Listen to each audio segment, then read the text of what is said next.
Right, well, welcome everyone. I'm Andy Ashton. I'm Director of Digital Technologies here at the library. And I want to welcome you to the third in our series entitled Showcasing the Digital Scholarship Lab.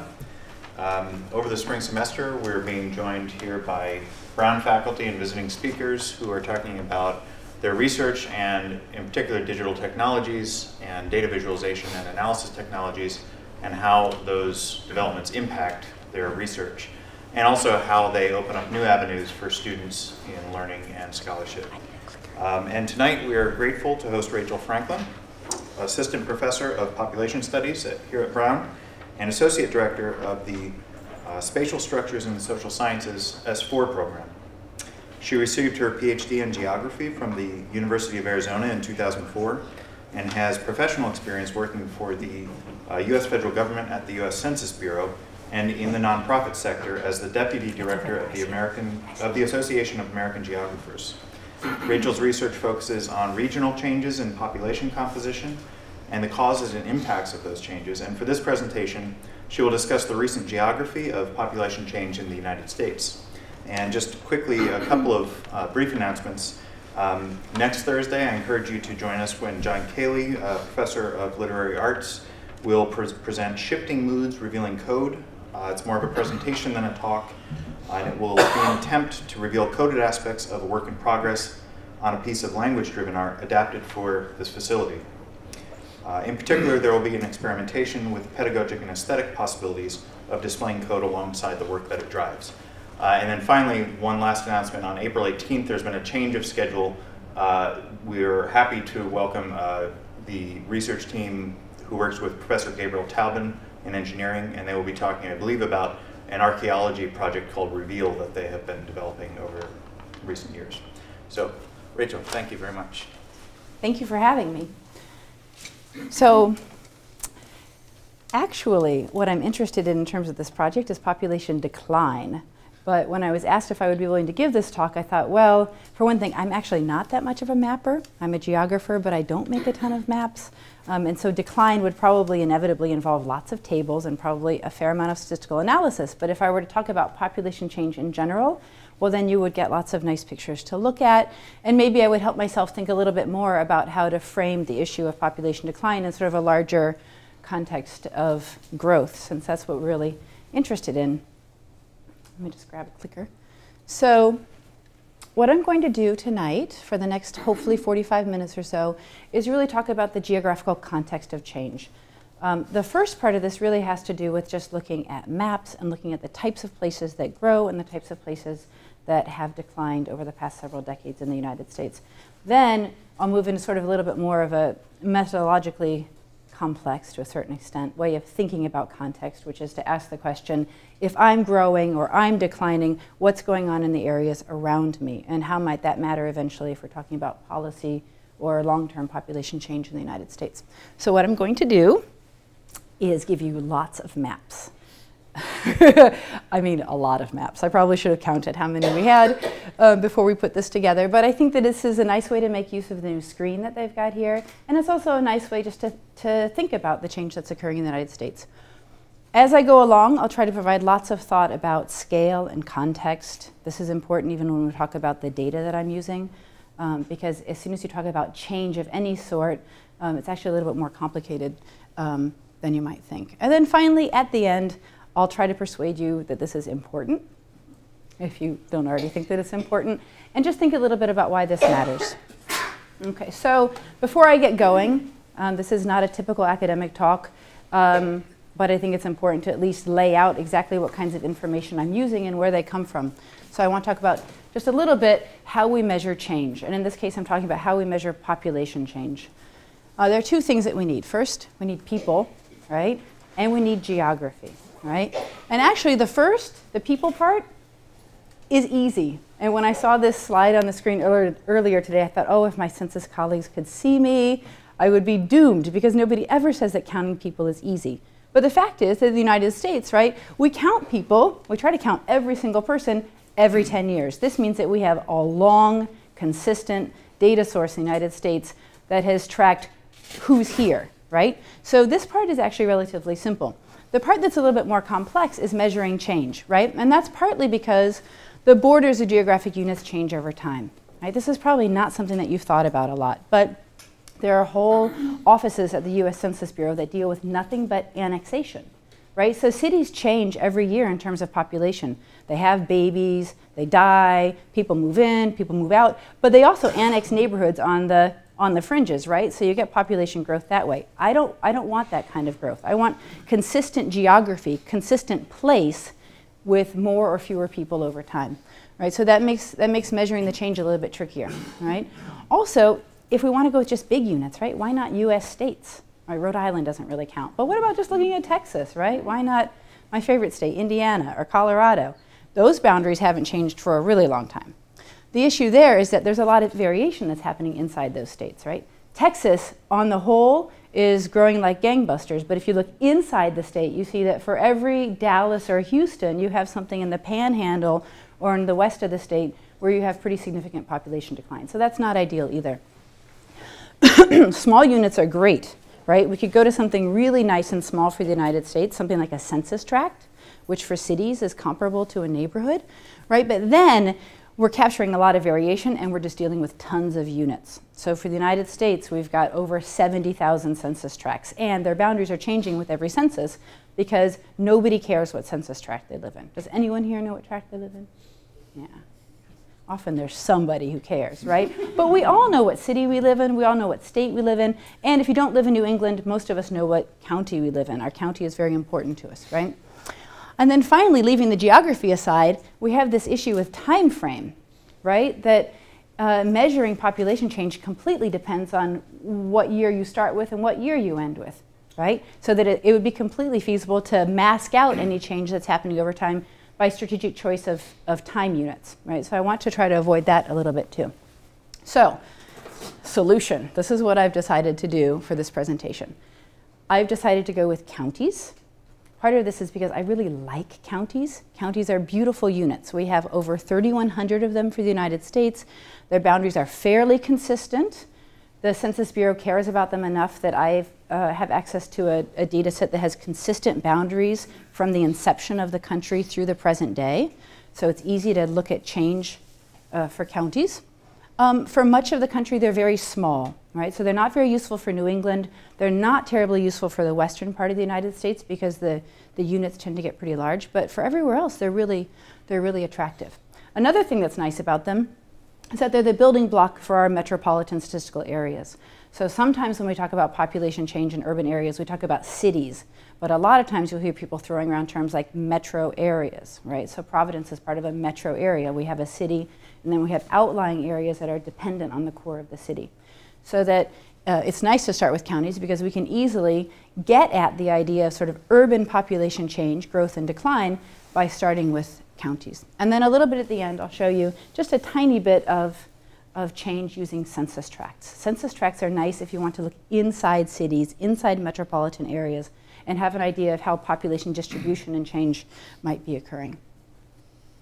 Okay, so this is the graphic that you've seen around campus. This is sort of a stylized version of population change in the United States. It's really bright, right? It's like midsummer, right? So as you might guess, the big red and orange splotches are areas of large population growth, where the blue is population decline, right?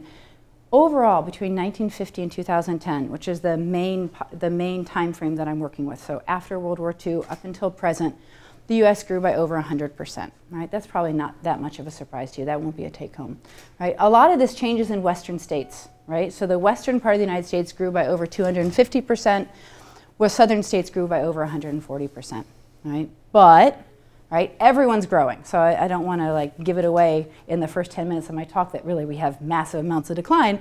But if you look at the Northeast, the parts that have been settled longer, the growth is much dampened, right? We're talking about 40% growth versus 250% growth, right? And for Midwestern states, we're talking about 50% growth. Right? What happens then is that we got a lot of change in population distribution over time. So that in 1950, after World War II, right, together the Northeast and the Midwest made up over half of the US population, right? If you think of every individual in the United States sort of on a planar surface that is the United States, that the weight has been shifting towards the West for a long time. So that by 2010, right, the West had increased from over 13% to almost a quarter of the population, and the southern states, right, they're now almost 40% of the US population. Right, so a lot of times when we think about growth, we think about Nevada, we think about California if we're thinking about states, but a lot of the population growth has occurred in the southern states. And if you know anyone who's moved to North Carolina over the past couple of decades, right, Texas, Atlanta. Okay.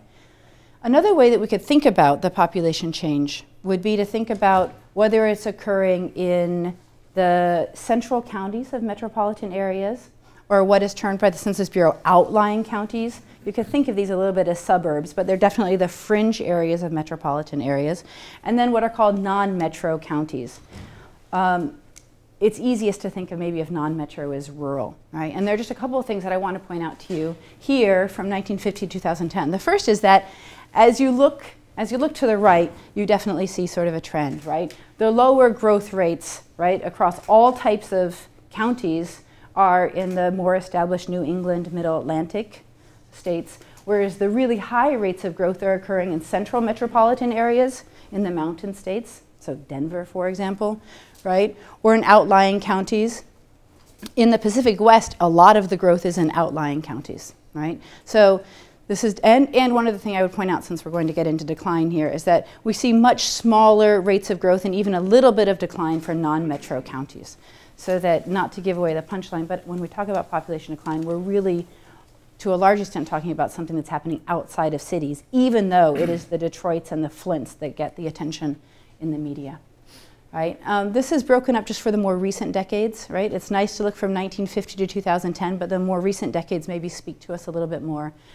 And what we see mainly is that it's still the mountain and Pacific states, west, south, central states to a certain extent. This is Texas, that are driving a lot of the growth. But by 2000, 2010, we actually start to see much lower rates of increase for non-metro counties and even some decline.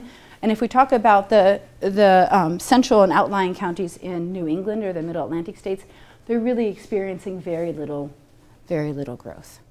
Right? Okay, so here's a map of counties, right? So you can see out here, part of the reason that Arizona, Nevada, California look so monochromatic is that their units are really large. So we're filling those units with one color, and it makes it look like everything is growing quickly. And there is a lot of growth, but it's not necessarily happening right here in Arizona, it's happening right here in Arizona. But here in the middle of the country, you can see that the units are a really nice shape. And what I want to draw your attention to here is the dark green, right, where we've seen a lot of growth. If you look at the scale here, the darkest colors, we're not talking about a little bit of population growth over the last 60 years. We're talking about counties that have grown by almost 200%, or in many cases, thousands of %. Right? And if you've calculated change, you know that a lot of this has to do with where you start. Right? So we're talking about a lot of counties that in 1950 had 100 people, right? And they've urbanized, or they've become a suburb, and they now have thousands and thousands and thousands of people. Okay, but like I said, what I care about is the decline, right? And in the United States, we do often tend to talk about growth. We're interested in those metropolitan areas, those cities that are growing really quickly, or the rural areas that are very attractive to people, where it's become expensive to buy a house because there are so many vacationing people.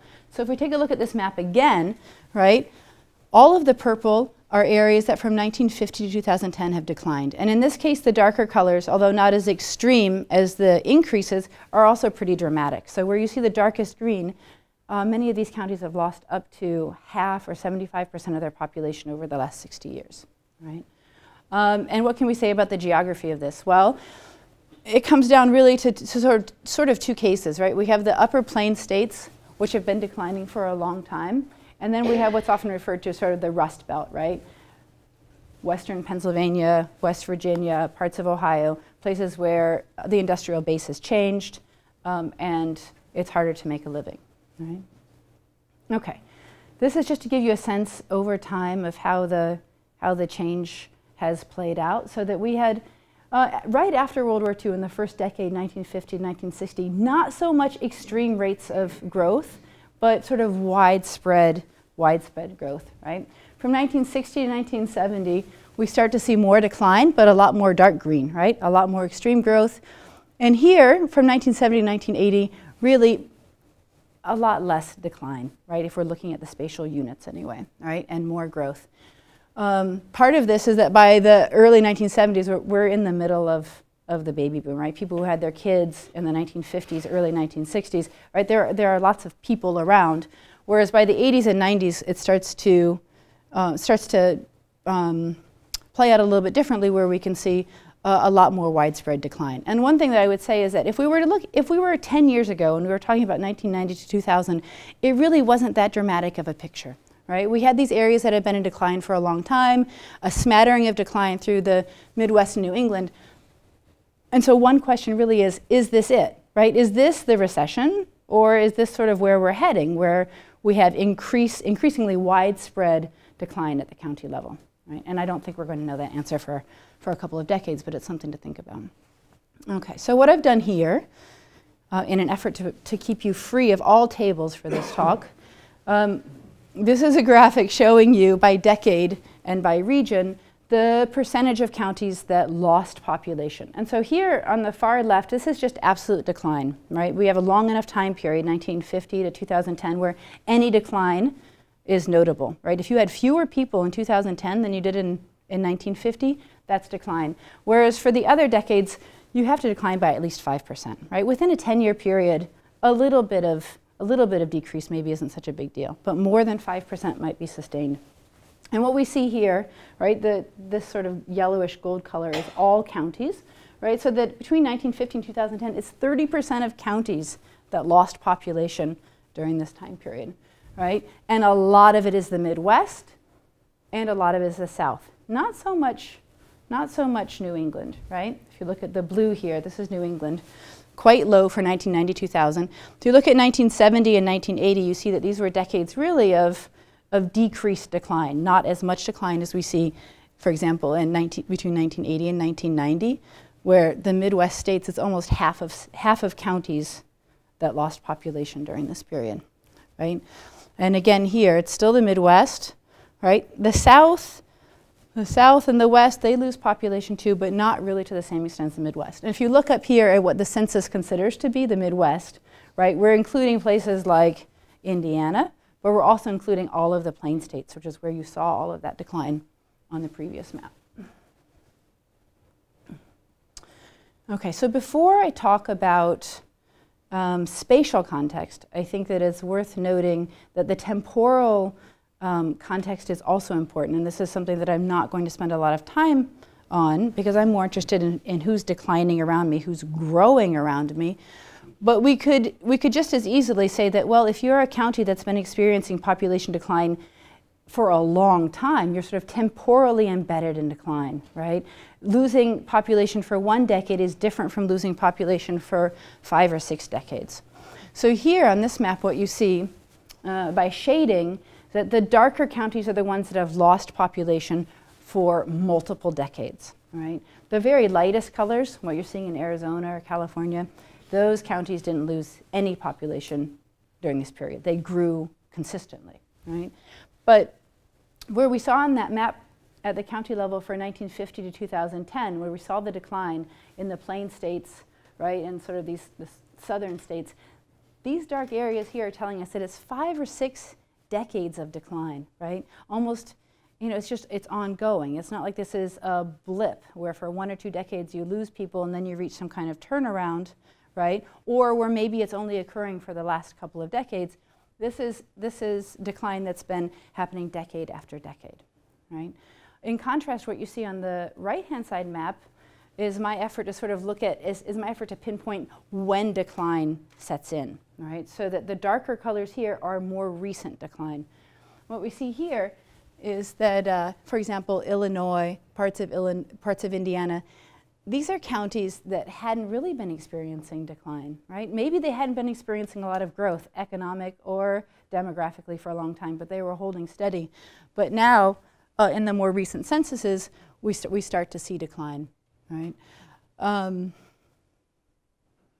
Yeah, and we start to see some edges here, western Pennsylvania. I was thinking to myself, this is a great opportunity to test one's state geography, right? So I have to make sure that in front of you all, I can identify all of the states.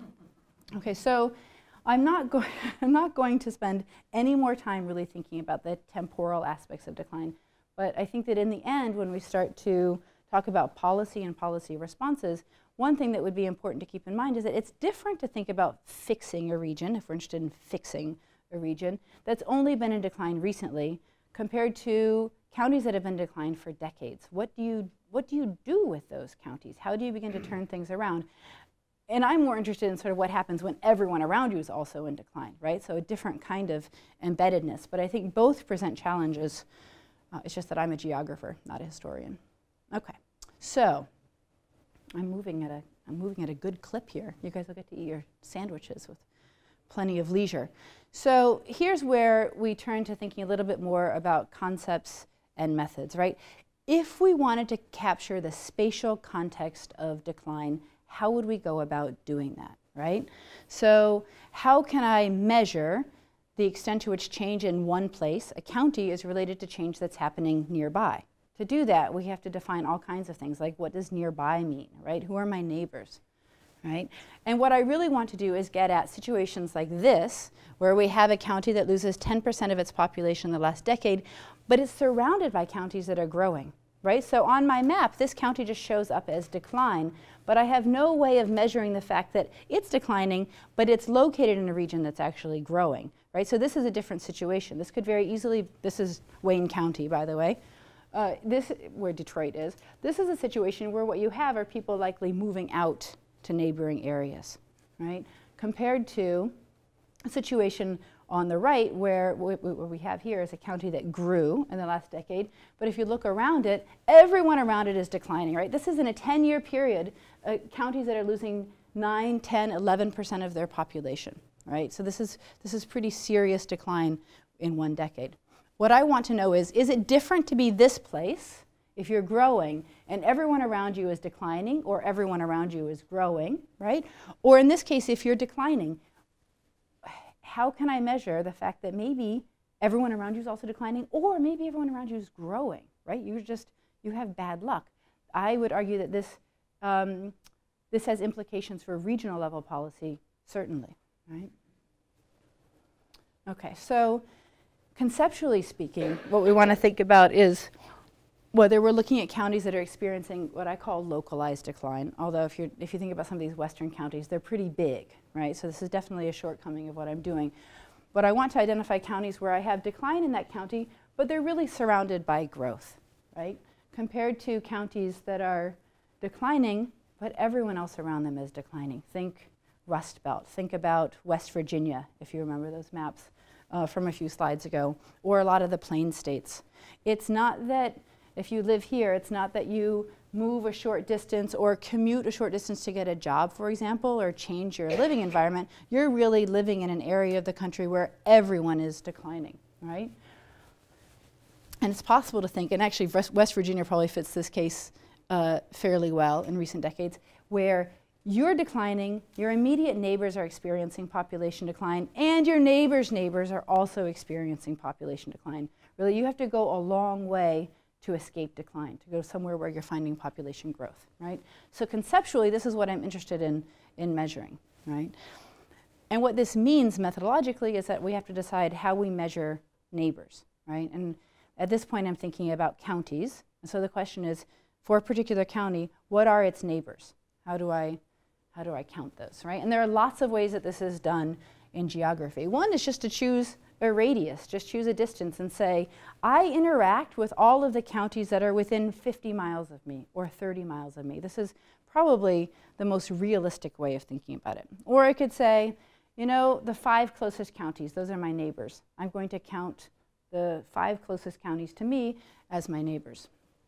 The easiest way is just to say, okay, so if a county touches me in any way, right? So if it shares a border or if it shares a vertex, we're neighbors, right? And then the regional neighbors, right?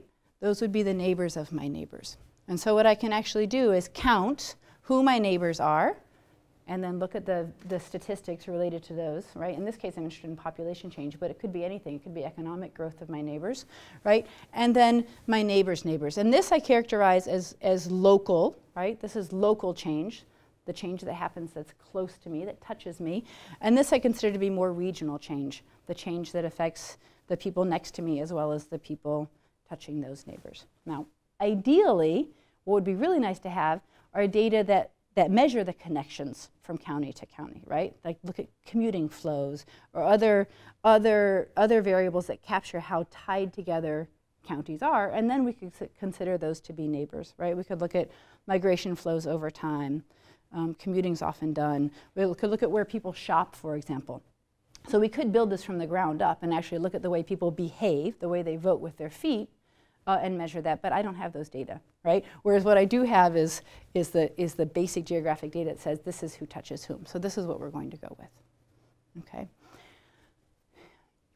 And so what I'm interested in here, right, because I'm going to display all this graphically, is identifying the counties that are growing or declining and what's going on around them. So I'm going to show this to you in terms of maps. Some of the maps are more thrilling than others, but then I'll show you a figure that sort of captures what kinds of counties are likely to be experiencing this, right? So for example, we can look at growing counties that are then surrounded by decline. That was the case for western Kansas that I showed you on the right-hand side, right? Or growing counties that are surrounded by even more growth. And again, I'm kind of interested in decline, but from a policy standpoint and just from an interesting standpoint, growth is also kind of interesting. It's different if you're growing and there's not as much growth happening in the counties around you compared to being in a region like Atlanta or Southern California where you've got growth upon growth upon growth. How do you manage the demand for infrastructure, for example, when you're in that kind of situation? How do you start to build connections across regional governments that are necessary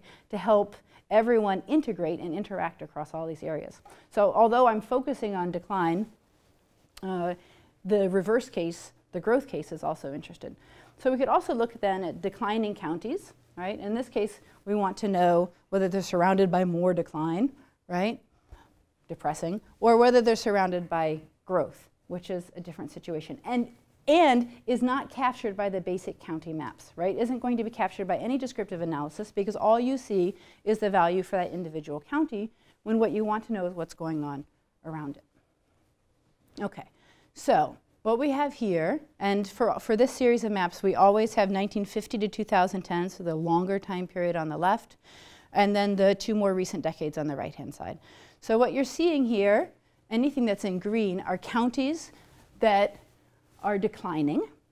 Of course, there are a lot more counties that are declining during this time period. We know that, right? We saw that from the figure. But these are counties that are surrounded by counties that are all also declining, right? The darkest green is what we would call regional decline, where not only are the neighbors declining, but the neighbors' neighbors are also all experiencing decline during this time period, right? So these are identifiable spatial clusters of decline, where it's not, in some cases it's an isolated county. In this case, this county would be declining and all of its neighbors around it are also declining. But because it's not shaded, we know that this county must have some neighbors that are not declining. It must have some neighbors that are growing during this time period, if that makes sense, right? So in Iowa, right, we have a county that is surrounded by counties that are declining, and then another outward ring of counties that are declining, right? And this is for a long time period. So sort of like the maps that showed the extent of temporal decline, the number of decades declining, this is showing you regions where you really have not only a county that's declining, but all of the areas around it declining, a region of decline. And a lot of this is in the upper Midwest and the Plain States. But here you see West Virginia, right? Kentucky. My kids say that Kentucky looks like a slug. They can all pick it out. This would be the slug's head. This is the slug's tail, right? What's going on over here? What is this part of the country? I'm slipping into teaching mode, right? Appalachia, right? Right, and then down here, right, Mississippi Delta, but a lot of the cluster of decline is happening in the upper Midwest. 1990 to 2000, right, it's a shorter time period, right, so we expect it to look a little bit different, where we still have some of this western Midwest stuff going on, but the real decline is happening in North Dakota and Montana, right, where you have a really strong area of decline. And then more recently, this is what we have for our most recent census. This is what we're living right now, right? Where the Upper Peninsula of Michigan, which really didn't show up as being an area of decline over the longer time period, more recently really seems to be suffering, although part of that has to do with how many neighbors it's got because it's a peninsula. And then also in western Kansas, right, a lot of decline. So these are counties that are declining that are surrounded by decline, right? One thing that's interesting about these maps is that we definitely identify clusters, right? And if we look at this case where we've got decline in a context of growth, it's really a much more random pattern, really. It's a lot more difficult to identify what's going on. Here, the darker colors, these would be counties that are declining. Everyone around them is growing, and then the regional neighbors are also growing, right? So you get decline surrounded by lots of growth. And we have some of that in upper New Hampshire, western Massachusetts, right? So this, right, maybe this is problematic, but I would deal with this, if I were in charge, I would deal with this differently than I would deal with the previous case, where I'm declining, but everyone around me is also in decline. It requires a little bit of cooperation, whereas what we have here are more, not just isolated cases, but counties where they're declining and everyone around them is actually experiencing growth. Right? So that here we have in Texas, near El Paso, we have decline, but a wide ring of counties that are experiencing growth. More recently, so 2000 to 2010, we see the same sort of, it's difficult to pick out a pattern like we could in the previous map, right? But we see Michigan, we see Wayne County, we see a little bit of Georgia, we actually see a little bit of everywhere. So this is actually a fairly common scenario where you have a county that declines, but there's growth around it. Right? This is not isolated. Okay? Let's think a little bit about growth, though. So what if I'm a county that's growing, but everyone around me is declining? This doesn't happen as much, right? And in fact, in the continental U.S., we only have one case in North Dakota where the county is growing, right, and everyone around them is declining. Right? So it's a little bit more unusual. But when it happens, it tends to happen in the same area where we have all sorts of types of decline, right? So we have lots of decline in these states, but they come in lots of different flavors, okay? More recently, between 2000 and 2010, we start to pick out more regional effects where we have counties that are growing, but the neighbors are declining and the neighbors' neighbors are declining, right? Same in Kansas. And this is the story. This is what's driving the US, right? This is growth, but I'm surrounded by growth, right? So here, right, 1990, 2000, all of Florida, right? Florida is not just that every county is growing, but all the counties around them are growing, and all the counties around them are growing also, right? Sustained geographic growth, right? And this carries over for the longer time period too, right? Where the darker green, these are counties that have 2 layers of growth around them, right? Whereas the blue only have 1 layer of growth around them. But all of their neighbors then would be growing. And it's a lot of the United States, right? And it's not just the areas that we would predict, right? So Arizona, California, the whole western seaboard. It's also central Missouri, right? Which has, over the last 60 years, has seen a lot of growth. It's also this whole corridor here, right? All along here, most of Ohio, an interesting line of Indiana that runs from like Chicago, South Bend, all the way down to Louisville. Right? These are the prettiest maps. And we see that there are definitely changes that are occurring over time. So that more recently, right, 1990, 2000, still large expanses of growth surrounded by other growth. Right? And as I said before, with the recent map, 2000, 2010, it's less more recently, right? And so one argument that's often put forward, especially if you talk about something like Florida, is that maybe this is recession-driven, right? But it also could be that we start to see more internal redistribution of population. People go to different kinds of places. So even though the nation as a whole is growing, they're not going to the same sorts of places that they were before, right? But all along the seaboard, on the eastern seaboard, the western seaboard, Arizona and Utah, right? And again, part of this is a function of the size of the units. They're really big, right? But these are parts of the country that have been experiencing a lot of growth. If we then look at the types of counties that fall into these different categories, right? So I've divided the table into growing counties and declining counties, and these are the characteristics of their neighbors, right? So we have 1,100 counties, this is 1950, 2010, 1,100, almost 1,200 counties that are growing and then surrounded by more growth, right? Just because looking at the map makes it a little bit difficult to quantify exactly what's going on here. Most of those counties are metropolitan. So when we pick out those counties on the map that are growing and surrounded by more growth, that tends to be metropolitan. And then a little bit of non-metropolitan and what's called micropolitan. So we now have micropolitan regions. You probably don't ever think about them, but you've definitely been to them. So these are urban centers that have a smaller population core than a metro area, but are built in much a similar way as a metropolitan area, right? So you have a core a certain size. Metro areas are greater than 50,000, and then you add counties in that that have commuting ties. Micropolitan areas have smaller cores, so under 50,000 people, still urban, but then we tie in the areas around them. And a lot of times they're just one county, right? But when we talk about growth surrounded by growth, this is to a large extent a metropolitan story, whereas growth surrounded by decline is to a large extent a micropolitan story. Part of this, I think, has to do with where a lot of micropolitan areas are and where a lot of big metropolitan areas are, right? A lot of our metropolitan population is on coasts, right? Plus Chicago and Atlanta. A lot of our micropolitan populations are in those areas where we're already seeing decline. We have very few counties that are growing that are then surrounded by 2 layers of decline. So that's unusual. Only 2 counties between 1950 and 2010, right? If we look then at declining counties, we see that the numbers are much smaller, right? And that the biggest numbers are counties that are declining that are also surrounded by decline, okay? And most of those are non-metropolitan counties. So that decline embedded in more decline is not a typical metropolitan story. It's a typical non-metropolitan story, right?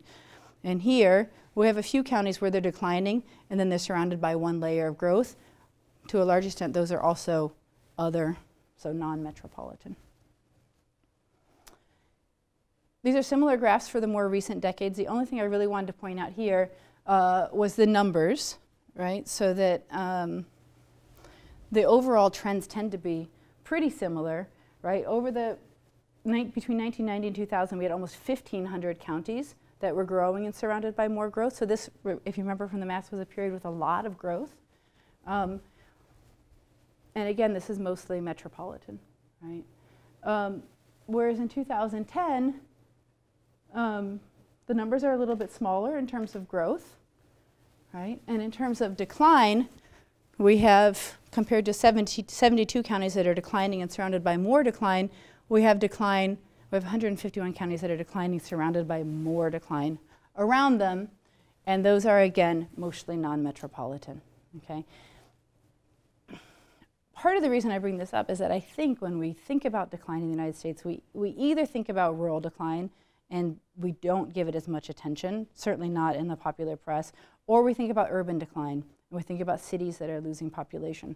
But this idea of losing population, it isn't really a metropolitan thing so much, right? Those are interesting cases, and I'll show you a little bit of variation inside cities to give you a sense of how it might matter inside a city or a metropolitan area. But to a large extent, it's the smaller urban areas, the micropolitan areas, and the non-metro counties that are really at the forefront of losing population. Okay, so one other way that we could think about measuring decline and the spatial context of decline would be to ask the question a little bit differently. It would be to say, what proportion of my neighbors are also declining, right? So in the previous case, it was really sort of all or nothing. Are all of my neighbors declining? Are all of my neighbors growing? And here I'm just saying, okay, so what's the share of neighbors that are declining? And here, again, I mean, the patterns never change, right? For 1950 to 2010, it's a lot of Western Pennsylvania, West Virginia, the eastern part of Kentucky, right? Illinois, right? So that even though Illinois may not have a lot of decline during this period, it has sort of lots of neighbors around it that might be declining, right? And then here, these darker areas, this is where 80 to 100% of the county's neighbors will have experienced decline over the past 60 years, okay? And again, this is what's happening between 2000 and 2010. So the same overall patterns, a little bit more maybe of the Midwest here, right? So patterns in Indiana in particular and Michigan that were not as apparent over the long term become more apparent now, right? Right. Okay, and then this is regional neighbors. So this would be where not only your neighbor, the proportion of your neighbors, your immediate neighbors that are experiencing decline, but also your neighbors' neighbors. And this becomes more widespread. If we look at it this way, in terms of geographical territory, if not people, this is a lot of the space of the United States that is exposed to decline, right? If that's one way of thinking about it. Again, this isn't a lot of people, right? Because most of our population is here and here. But in terms of the area of the country that's affected, right, if you want to think about local governments having to plan, having to collect taxes and spend them and figure out how to provide infrastructure for people, this is a lot of places that are exposed to the issue, right? And it's, aside from the western United States, almost every other area is somehow affected, right? Maine to a certain extent, but definitely here, deep south, and the plain states. Okay, so we're almost done. I just wanted to spend a little bit of time thinking about what happens inside of metropolitan areas, because this is the case that we think about most often, right? These are the cities. I have a student in class. We've been talking a lot about decline, where the decline comes from, the demographic sources of decline. It's inside cities that are kind of interesting, right? But there are not a lot of metropolitan areas that have experienced population decline, and a lot of it depends on the time frame that you use, whether you look at it at the city level or the metropolitan area level, right? So just to give you a sense of what's going on, I chose Flint for my first example because I feel like I read about Flint all the time in terms of policies aimed at dealing with population decline. So this is different from sort of the national macro level scale. This is saying inside a city, what do you do when a neighborhood depopulates? And you may or may not have seen nice pictures of many of these, well, they're not nice pictures, but interesting pictures of many of these areas where you look on the street and there's nobody living there anymore. It's a little bit like the foreclosure crisis, where one or two people are left on the street to sort of hold down the neighborhood and everyone else is left. And the question is, what do we do about that? And that's completely different from looking at like the whole upper Midwest and trying to decide whether or not the whole upper Midwest is a problem. So this is inside cities. But the thing that I wanted to point out to you here, because this is the metropolitan area and not the city, is that yes, in the city, we've got decline, right? As in the previous maps, the purple is the highest levels of decline, but it's surrounded by a lot of growth, right? So the metropolitan area itself hasn't lost a ton of population. It's really the city, right? And I'm not an expert on Flint, but this is different from everyone leaving here and everyone leaving here and just decamping to some completely different area of the country or different region, right? So eventually, I'm going to be more interested in looking at the small geographies, these tracts, right? Because they are a little bit more interesting in some ways than counties. But what I want, the takeaway from here really is that yes, you've got decline, but decline's not isolated. Here you have lots of growth in these particular neighborhoods, and you've got growth on the periphery. What do you do if everyone wants to move to the suburbs? Right? You can't stop them, right? We can't, in the United States, come up with a policy where we say, I'm sorry, you're not allowed to move this year, you're required to stay downtown. So there's really not a lot we can do to force people to stay, right? Another case that's famous, right, is Detroit, right? And so down here you have the actual city of Detroit, right? But this is the whole metropolitan area, which is built on counties. So even if only an edge of a county is actually commuting into Detroit, the whole county gets pulled into the metropolitan area, right? So the darkest purple, these are the, right, this is really, we don't need any measurements, right, to tell us that this is an area, a huge spatial cluster of decline, right, surrounded by a whole ring of slightly less decline, but decline nonetheless. But then, here's the thing, look around, right? Surrounded by a ring of growth.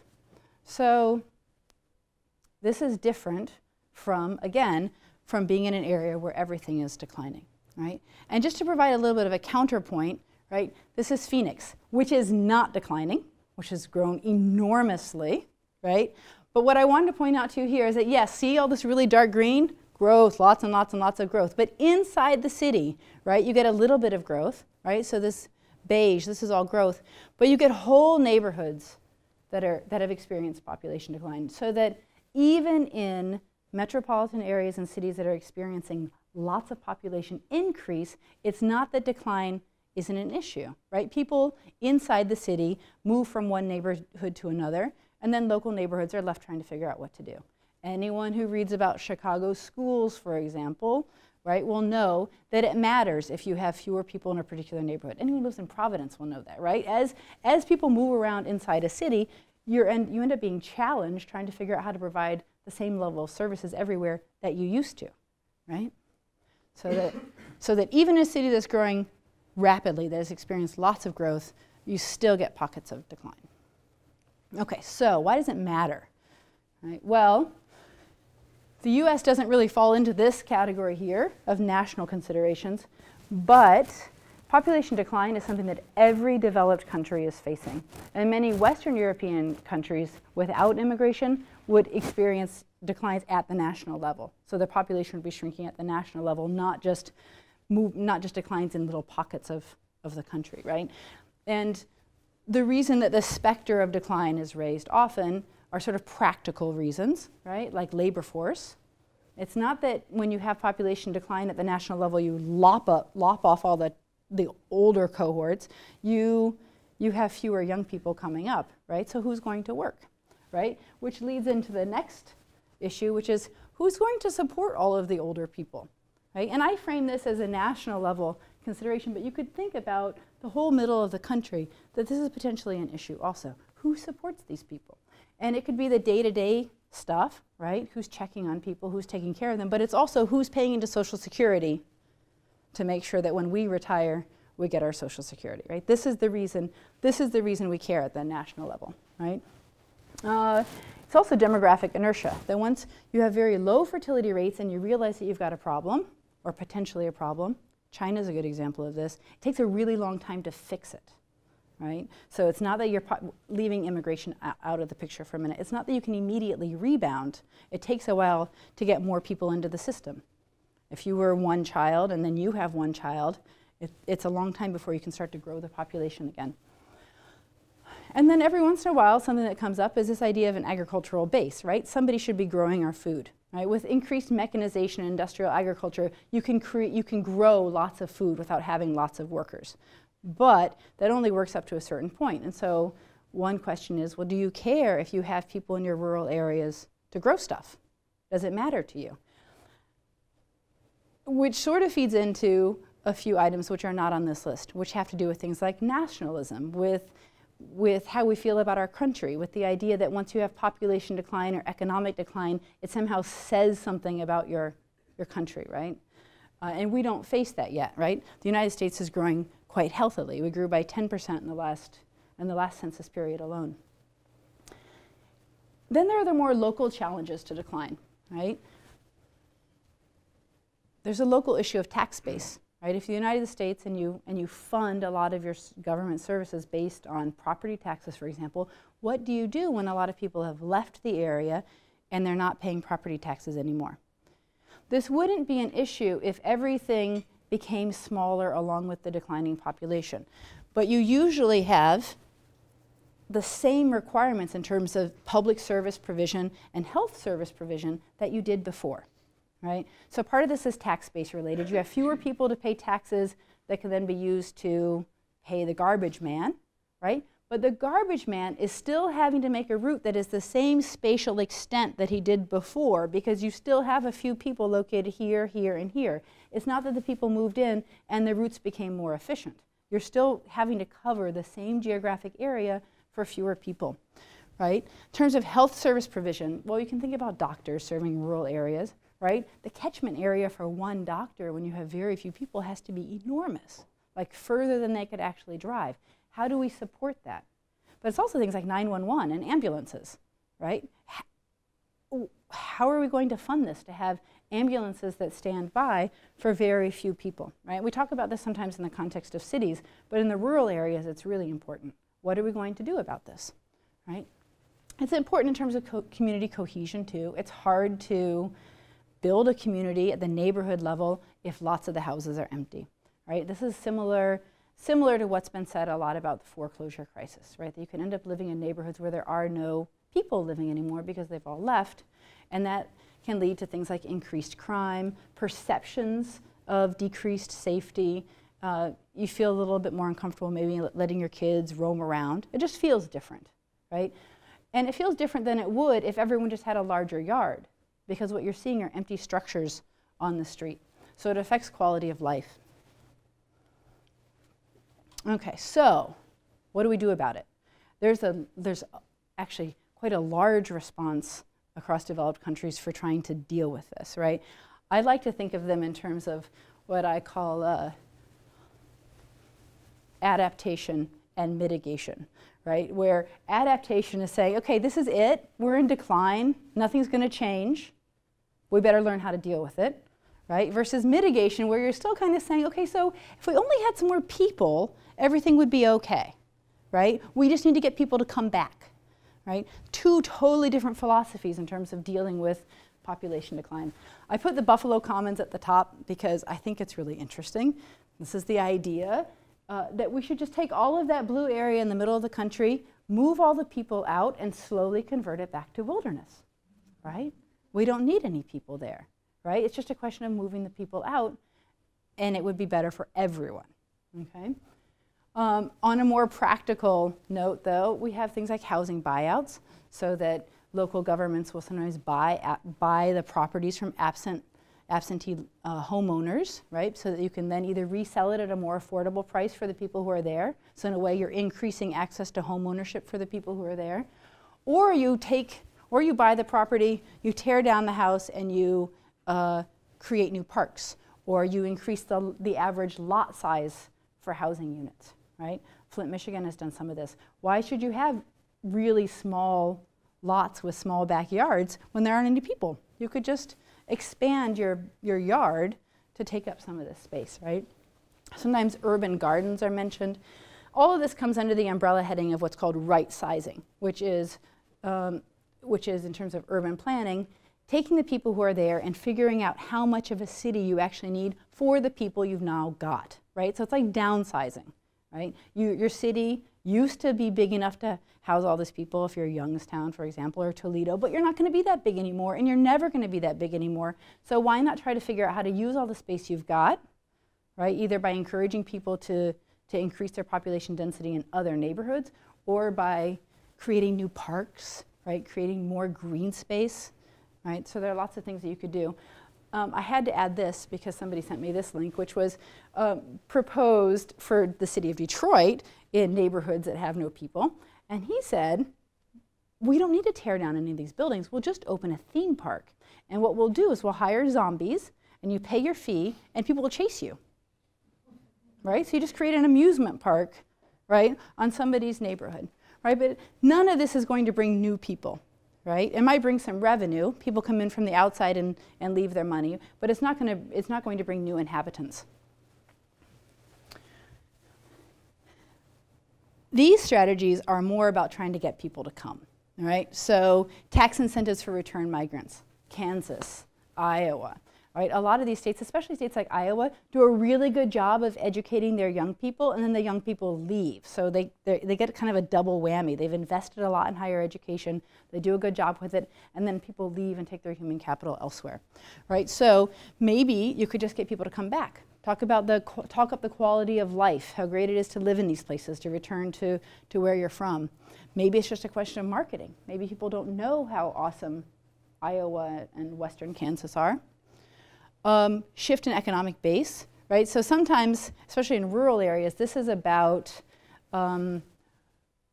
access to green space, right? So this is about tourist dollars. If you can bring in the tourists, maybe some people want to stay, and maybe you get some new people, but you definitely get some new money, right? Or you just lobby really hard to bring in new industry or new projects. Okay, so this is the last slide.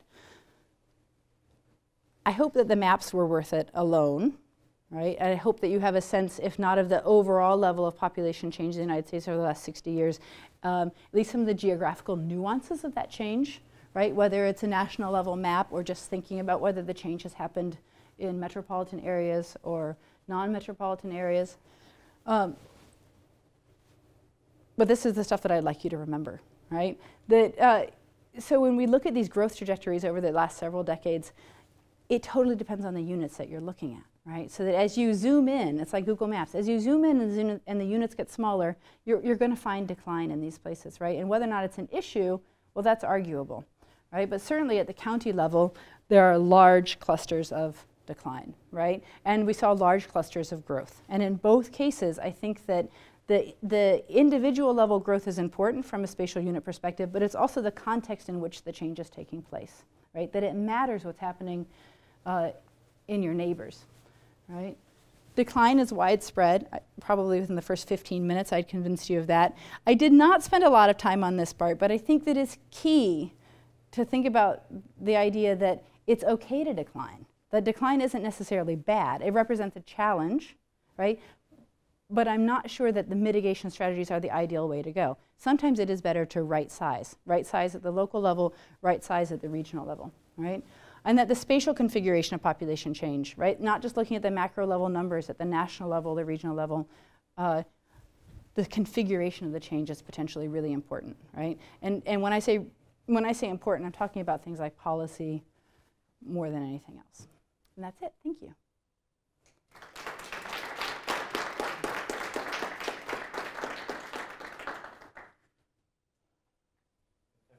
Questions? Great talk.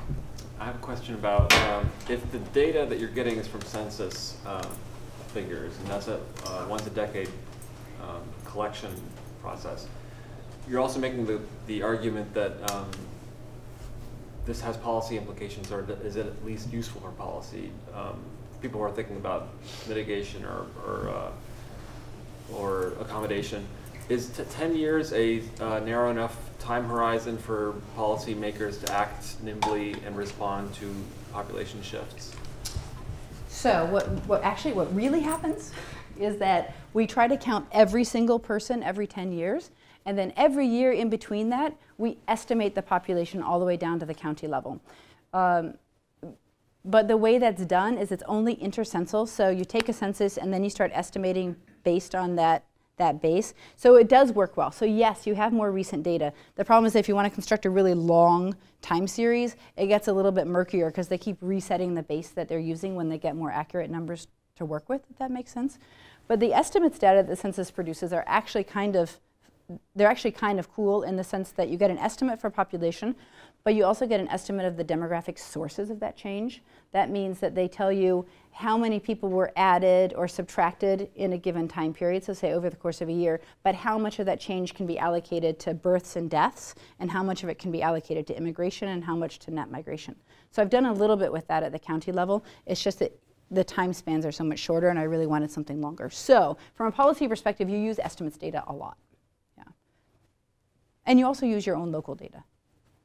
Right? So you probably have a much better handle. Providence in some ways has a better handle of what's going on at the local level than the Census Bureau is going to have here, right?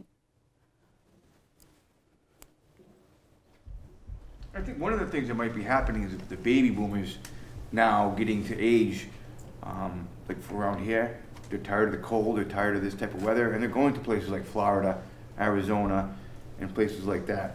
You get to the Midwest, there's farmland out there. West Virginia, you go out there, people own hundreds of acres of land, and there's no jobs, so in some of these places are just selling them off or whatever they're doing.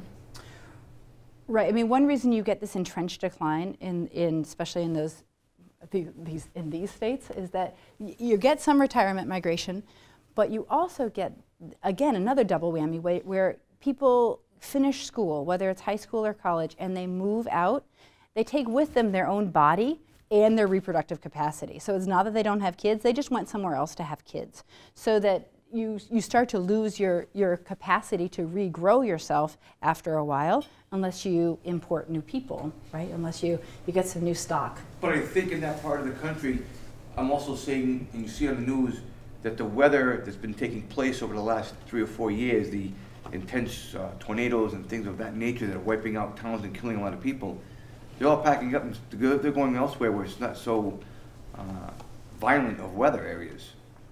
Yeah, although if you move to Florida, or maybe they don't know that because the news hasn't highlighted that for them, so maybe we shouldn't bring that up. Well, you know, but yeah, I mean, you're definitely. I think you're safer in Florida than you are in Tornado Alley.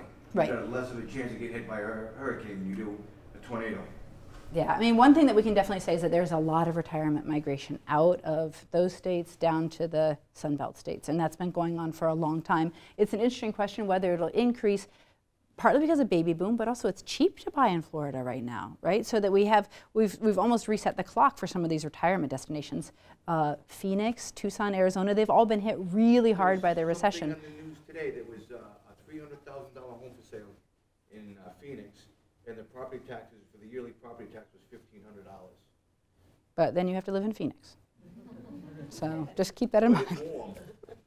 That's right. So I think it'll be interesting to see sort of what happens. And I think you're definitely, I mean, I talked about the growth, but a lot of it is this internal redistribution of people so that we have growth, but we also have people moving from one part of the country to another. I was wondering, is there anything interesting in Alaska or Hawaii, just because they weren't pictured on the map? I was wondering, maybe there's cool things going on there. Yes, there probably is, because I cut them out of my map immediately. I couldn't tell you immediately. I know that for some of the cases, like growth surrounded by decline, so some of the few where there are only a few like bright orange spots on the map, there were a couple of other spots that are in either Hawaii or Alaska. So there is some change happening. To be honest, the reason they're left off is that the maps are not as pretty. I have no other rationale. I just wanted my maps to be attractive. And Alaska's really huge, so if you want, yeah, you guys understand.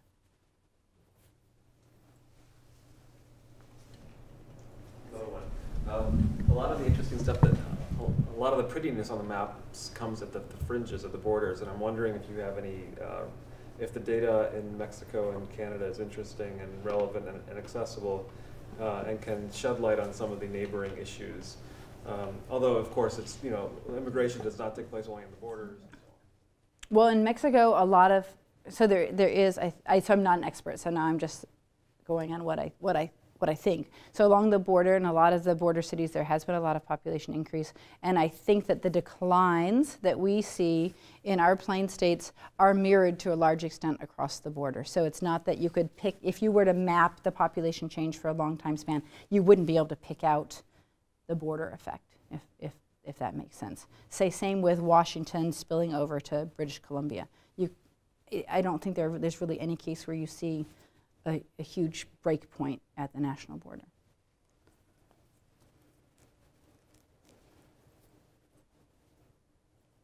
Thank you.